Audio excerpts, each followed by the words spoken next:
denk je dat daar ook, bedoel je dat reinforcement learning werkt? Wat zei je? Denk je dat dat andere algoritmes ook dat beter zou werken of minder goed?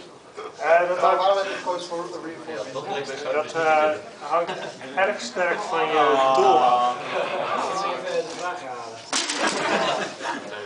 De vraag was of andere algoritmen misschien beter kunnen presteren.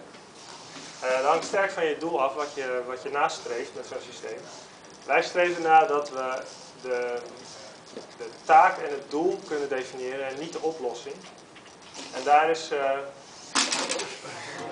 reinforcement learning heel erg voor geschikt. Omdat je daarmee het doel definieert door middel van de rewards en alleen de probleemdefinitie geeft door middel van de state space en de acties.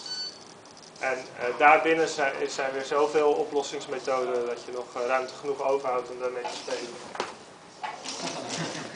Ja, soms staat hij op een hobbeltje en dan heeft hij net niet genoeg voorwaarts.